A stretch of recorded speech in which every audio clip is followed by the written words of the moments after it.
Bonjour à tous et merci de nous retrouver dans une nouvelle vidéo.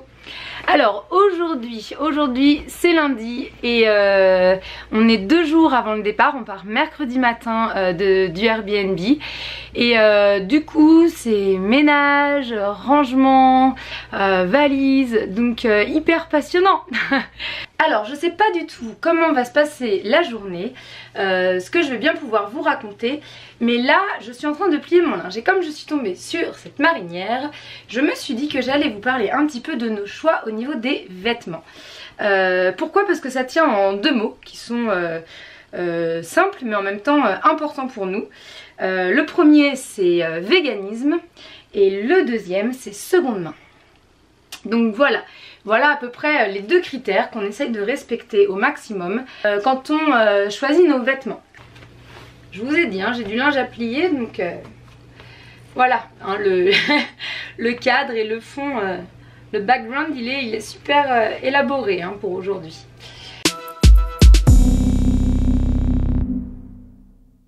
Le nomadisme nous a forcé déjà à sélectionner une garde-robe assez limitée parce qu'on n'a pas des valises magiques où on peut mettre tout ce qu'on veut et puis hein, c'est pas le sac d'Hermione quoi, on met pas tout ce qu'on veut et puis ça prend pas de place, on sort comme ça. Il faut choisir intelligemment ses vêtements, sachant que des fois on est dans des endroits où il va faire assez chaud et donc il faut avoir une garde-robe estivale, et puis des fois on est dans des endroits, vous l'avez vu, on a eu de la neige il y a encore quelques jours, donc là il faut quand même pouvoir sortir les pulls, les gants, les bonnets, les écharpes. Donc on est obligé d'avoir une garde-robe assez variée qui peut convenir à différents climats, différentes activités. Donc voilà, c'est quand même pas évident, donc il faut bien trier, bien sélectionner ce qu'on veut, avoir une garde-robe multi-usage qui s'adapte bien aux diverses situations. Là du coup maintenant nous on est parti donc avec une garde-robe plus limitée. Donc il y a un nombre pour chaque chose, on a tant de chemises, tant de pantalons, tant de pulls et on va pas y déroger maintenant. C'est-à-dire que on va utiliser la méthode du plus 1 moins 1. C'est-à-dire si je veux m'acheter quelque chose, il faut que j'enlève quelque chose. Donc ça permet de réfléchir énormément son achat, de ne pas faire de l'achat impulsif parce que le but c'est de se dire si je l'achète c'est parce que ça vient remplacer autre chose. Parce que j'ai assez dans ma garde-robe et surtout je n'ai plus de place dans ma valise. Voilà, et ça c'est valable pour nous 5. Ça permet de pas faire exploser les valises et en même temps ça permet aussi de réfléchir chaque achat, de bien se dire que si on achète quelque chose c'est parce que on en a soit une vraie utilité, soit on a un vrai coup de cœur et puis on sait aussi que ça va aller avec le reste de nos vêtements. Donc ça évite un peu les achats comme ça qu'on regrette au final parce qu'on va acheter un truc et puis on va jamais le mettre parce qu'on a ni les chaussures, ni le pantalon, ni rien qui va avec. Là on a pas des garde-robes capsules mais on n'est pas loin quoi, c'est-à-dire que chaque haut va avec plusieurs bas, ça va avec plusieurs paires de chaussures et on peut comme ça mixer pour que ça s'adapte en fonction de la météo, en fonction de l'occasion, de l'activité. Donc on a une garde-robe intelligente.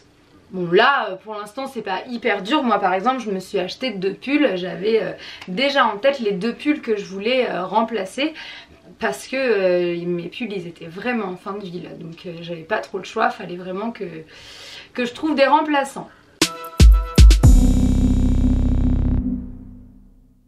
Alors, le véganisme, c'est pas juste une histoire d'alimentation déjà, ça s'applique à tous nos actes de consommateurs en fait. Il s'agit de ne pas soutenir l'exploitation animale.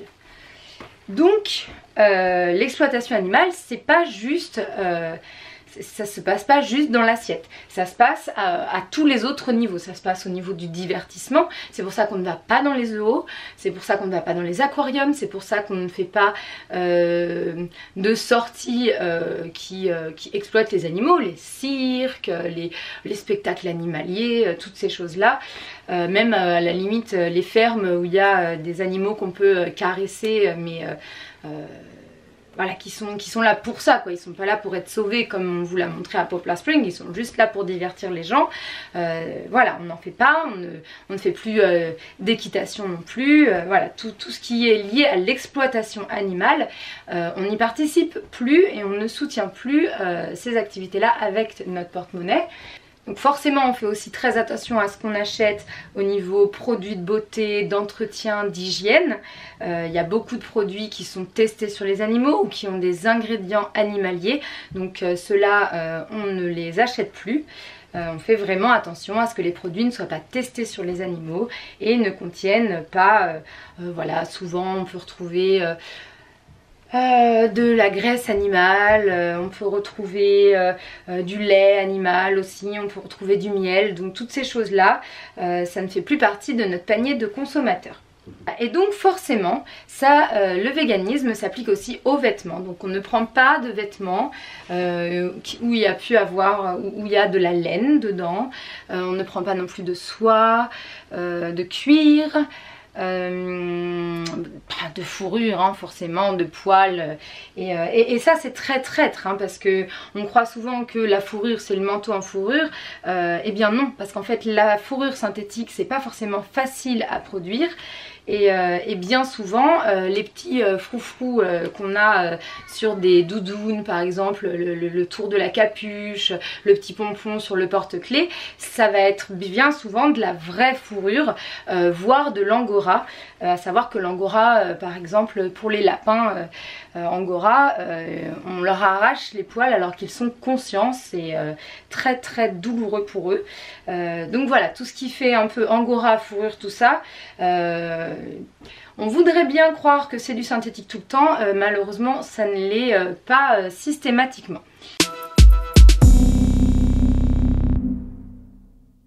On est dans une démarche où on essaye de ne pas déjà financer des marques qui ont des pratiques un peu limites en termes de fabrication, de conditions de travail, de comportement avec la planète, etc. On va beaucoup vers le seconde main, pareil, dans une logique de zéro déchet, en tout cas de réduction de nos déchets. Ça a du sens pour nous de plutôt réutiliser des choses que certaines personnes ne voulaient plus. Donc quand nous on va à Ioniq, notre fameuse brocante, il y a plein d'autres endroits où on peut aller comme ça aux États-Unis. Goodwill par exemple, c'est un petit peu la référence en seconde main. On n'y va pas que pour donner nous en fait, on y va aussi pour acheter parce que ça nous permet de ne pas acheter neuf et donc de ne pas participer à cette industrie de la mode qui est toujours comme ça en accéléré. Avant voilà, il y avait 2 collections dans l'année, maintenant il y a 2 collections par semaine quoi limite.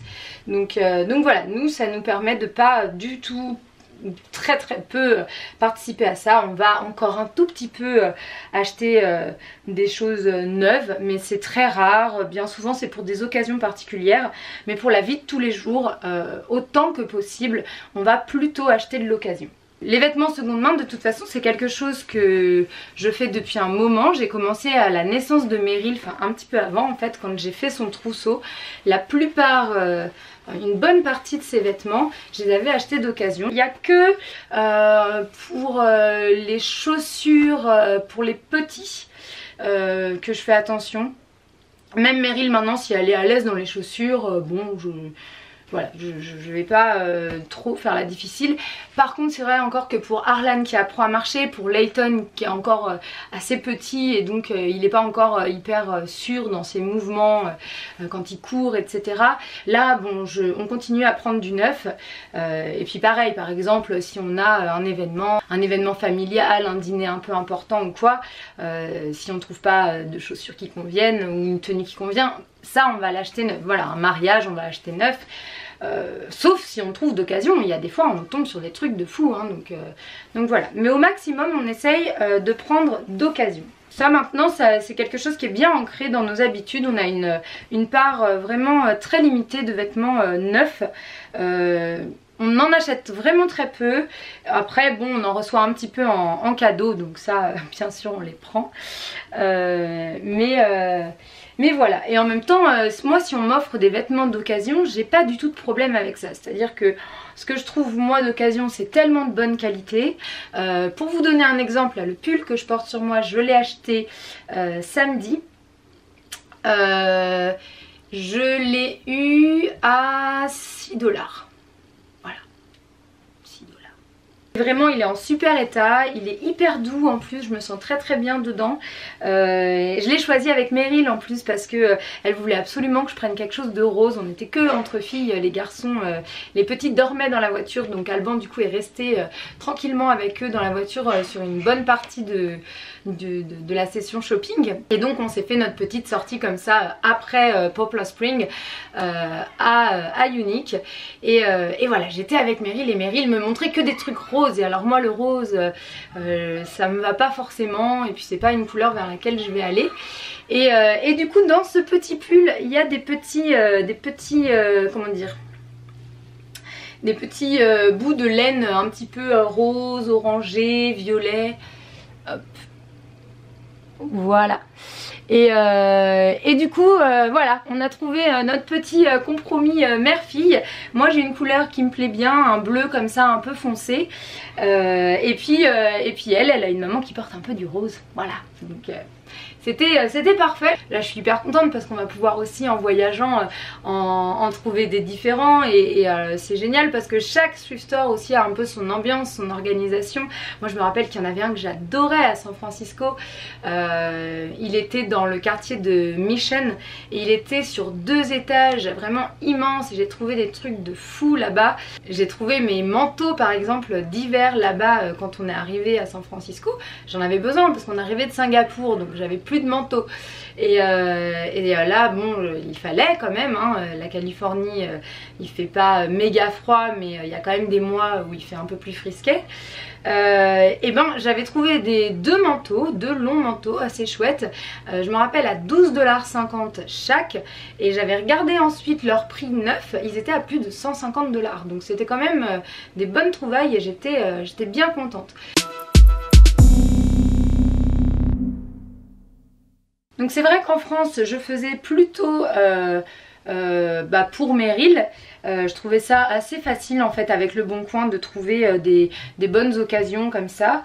Je me suis jamais trop penchée sur ce qu'il y avait comme friperie ou les vêtements qu'on trouve en brocante. D'ailleurs ça m'intéresserait bien de savoir dans les commentaires si vous allez vers le seconde main, où est-ce que vous le trouvez. Moi en France il y a juste quand même quelques sites internet que j'utilise. Il y a notamment le site Rose Indigo. Bien souvent avant de rentrer en France je me fais une petite commande que je me fais livrer chez mes beaux-parents, et comme ça je refais un petit plein de marques françaises qu'on ne trouve pas ici, et puis que j'ai pas envie d'acheter neuf de toute façon. Voilà, donc ça c'est quelque chose que j'aime bien faire. Donc voilà, pour celles qui ne le connaissaient pas, le site c'est Rose Indigo, et c'est pour les enfants par contre uniquement. Je sais plus jusqu'à quelle taille, 8 ans, 10 ans, 12 ans, par là, je saurais plus exactement, mais il y a un bon système pour sélectionner. On peut dire plutôt fille-garçon, plutôt été-hiver, et puis la taille. Donc c'est vrai que c'est assez pratique à utiliser. J'ai jamais été déçue par une commande, ça s'est toujours bien passé. Puis il y a un système de fidélisation qui fait que quand on achète on a des points, et à la fin pour la commande d'après on peut faire des petites déductions. Donc voilà, c'est tout bénef. Donc voilà, j'aime bien ça. Je verrai d'ailleurs si j'ai pas un code promo. Si ça peut vous permettre de tester, et c'est plutôt chouette. Voilà. Ce que j'aime bien aussi dans l'occasion, c'est le côté un petit peu chasse au trésor quoi. Le côté où on farfouille, on essaye de trouver la pièce que les autres n'ont pas vue et qui va nous convenir. Ça je trouve que voilà, j'adore moi être dans une friperie, je suis trop dans mon élément, j'aime beaucoup ça, farfouiller, comparer. C'est un truc que j'aime bien faire. En fait je trouve ça beaucoup plus amusant de trouver mes vêtements dans une friperie que de les trouver dans un magasin où tout le monde va acheter la même chose. Du coup je ne sais pas en France voilà, si c'est aussi facile ou pas, mais aux États-Unis je trouve que voilà, les thrift stores comme on dit, donc c'est comme des friperies, certains qui sont vraiment très axés vêtements, puis d'autres qui font vraiment brocante où il y a des vêtements, mais comme à Unique il va avoir des des meubles, de la vaisselle, des jouets aussi. Nous on achète pas mal les jouets des enfants, les jeux de société, les livres, on les achète beaucoup aussi d'occasion. Et ben je ne sais pas si c'est aussi pratique en France, je ne me rappelle pas du tout voilà, s'il y a comme ça des lieux où on trouve des choses de bonne qualité à un prix intéressant. Est-ce que ça s'est développé en France? Est-ce que même déjà il y a 5-6 ans, juste je savais pas trop et j'utilisais que Le Bon Coin, mais ça existait déjà bien? Je sais pas trop. Voilà, donc si vous pouvez me dire, ça serait super chouette. S'il y a des endroits sympas comme ça, bah, n'hésitez pas à les mettre en commentaire. Moi j'adorerais pouvoir aller y faire un petit tour. Voilà.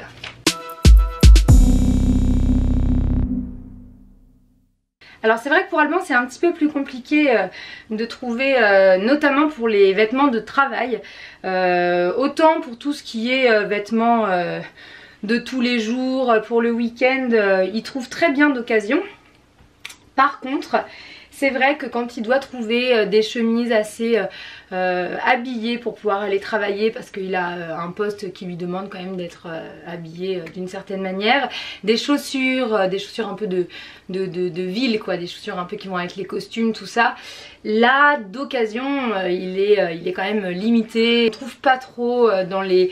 un petit peu parfois un coup de bol, mais c'est pas aussi facile que pour les enfants ou que pour moi qui n'avons pas ces obligations-là et qui, voilà, s'il y a besoin, on va trouver une tenue pour aller au restaurant ou quoi, mais lui, c'est vraiment ces tenues, bah, ça va être moins ses tenues de tous les jours, mais il va quand même aller en déplacement, il lui faut quand même un set de vêtements vraiment habillés pour pouvoir aller travailler.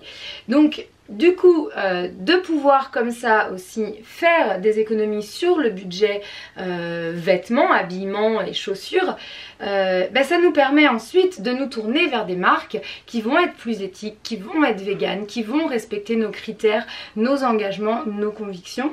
Parce que comme on n'aura pas à dépenser en achetant plein pot des vêtements pour la vie de tous les jours, pour les vêtements d'Alban pour aller travailler, là on a le budget qu'il faut pour se tourner vers des marques qu'on a envie de soutenir. Donc ça permet aussi ça en fait. Ça nous permet de gérer notre budget en fait, de savoir que pour tout ce qui est très basique, et puis du coup, ben je vous l'ai dit, il va quand même avoir des marques qui ne vont pas être particulièrement éthiques, mais on ne donne pas l'argent directement à ces marques, on achète ces marques parce que c'est ce qu'on trouve en friperie, ce qu'on trouve en seconde main, mais l'argent ne va pas à ces marques, l'argent va au thrift store, au magasin qui vend l'occasion. Une bonne partie des thrift stores aux États-Unis ont leurs bénéfices qui sont reversés ensuite à des associations. C'est le cas par exemple pour Younique, c'est pour ça qu'on l'a choisi. Les bénéfices qu'ils font, qu'ils génèrent, vont ensuite être versés pour une association qui aide les enfants qui sont dans des familles défavorisées. Donc voilà, c'est vraiment tout le monde est gagnant dans l'histoire. Quand nous on donne nos affaires, ça va être ensuite acheté et les bénéfices vont être versés. Quand nous on va acheter, ben, on achète à des prix qui sont raisonnables et donc ça nous arrange, et en même temps on ne participe pas à un système qu'on approuve pas forcément. Et encore une fois, ben, l'argent qu'on va dépenser là-bas, les bénéfices vont être versés pour la bonne cause. Il y a un vrai engagement de se dire que quand on veut acheter du basique et donc ben voilà, faire plutôt appel à des marques qu'on n'a pas trop envie de soutenir parce qu'on trouve que leurs pratiques aussi bien sociales, environnementales, malgré tout le greenwashing qu'on peut faire et malgré tout les discours un peu politiquement corrects, on sait bien derrière que quand on gratte un petit peu, c'est pas aussi clean que ce qu'ils voudraient bien nous faire croire. Donc ça permet voilà, de ne pas directement soutenir financièrement ces marques, au contraire de soutenir plutôt des œuvres caritatives tout en ayant un budget suffisamment bas pour que quand on a besoin d'acheter des choses neuves, on puisse aussi aller vers des marques qui sont plus éthiques et qui sont plus engagées. Donc voilà, nous c'est comme ça qu'on fait pour toujours dans cette idée en fait d'aligner nos actes, notamment nos actes de consommateurs, avec nos idéaux, avec nos convictions.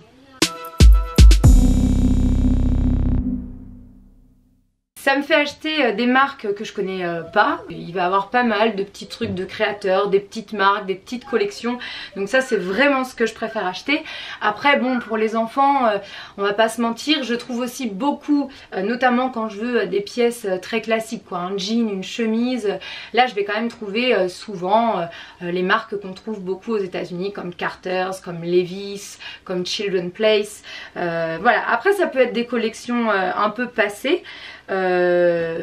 Pour autant c'est pas démodé quoi, je veux dire la mode c'est quand même un éternel recommencement. Et puis alors moi je m'en fiche en fait que ma fille porte pas le t-shirt flamant rose en 2018, si elle le porte en 2020 un flamant rose c'est mignon quoi hein.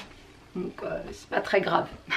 Si le motif me plaît, si le graphisme me plaît, si la coupe me plaît, si je trouve que c'est pas ultra daté, ou alors si c'est daté que ça donne un petit look rétro quoi, je veux dire voilà on trouve le truc comme on veut, et ben je prends quoi. Le but c'est juste de trouver une pièce qui nous fait plaisir et qu'on aime bien. Et c'est là en fait du coup où le mot haul, enfin haul prend tout son sens.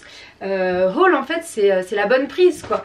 Et je trouve que quand on est sur de la friperie, sur du seconde main, on est vraiment dans cet état d'esprit de j'ai fait une bonne affaire, j'ai trouvé un chouette truc.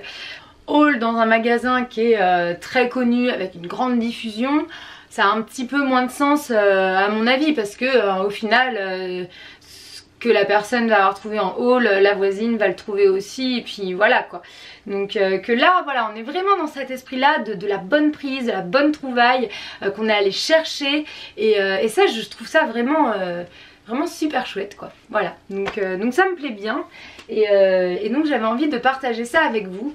Donc voilà, moi en tout cas ça me fera très plaisir si vous avez du partage d'expérience à nous faire sur des bonnes prises de seconde main, sur des endroits en France ou aux États-Unis, sur voilà ce que vous faites au niveau des vêtements. Est-ce que vous avez un engagement sur la manière dont c'est fabriqué, est-ce que voilà, est-ce que vous essayez de trouver des vêtements qui sont plutôt éthiques, plutôt vegan.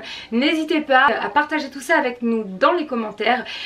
C'est aussi pour ça qu'on fait la chaîne, c'est pour pouvoir échanger sur toutes ces choses qui nous rythment notre quotidien, rythment aussi votre quotidien, et puis voilà, les échanges de bons plans, d'expériences, c'est enrichissant pour tout le monde, et donc c'est pour ça aussi qu'on fait ces vidéos et qu'on essaye de tenir le rythme du défi 30, qui peut-être sera poursuivi par la suite si on voit que voilà, qu'il y a un vrai échange qui est généré. En tout cas, il va être temps pour moi d'arrêter cette vidéo parce que je parle beaucoup avec les mains, et que pendant ce temps-là, mes mains, elles plient une fois sur deux les vêtements, et pas tout le temps. Donc c'est pas méga efficace. Donc là, j'ai vraiment besoin de m'occuper du linge. Donc je vais vous laisser là, et puis on se retrouve un peu plus tard. Et ben c'est bien ce que je me disais, la journée est passée super vite, j'ai eu énormément de choses à faire, donc pas grand chose d'autre à vous montrer pour aujourd'hui. Donc du coup je vous dis à demain. J'espère quand même que cette vidéo un petit peu plus simple et puis vraiment axée sur un seul point vous aura plu. Encore une fois, n'hésitez pas à nous dire dans les commentaires s'il y a des sujets que vous voulez qu'on aborde, et puis je vous dis à demain. Bye bye.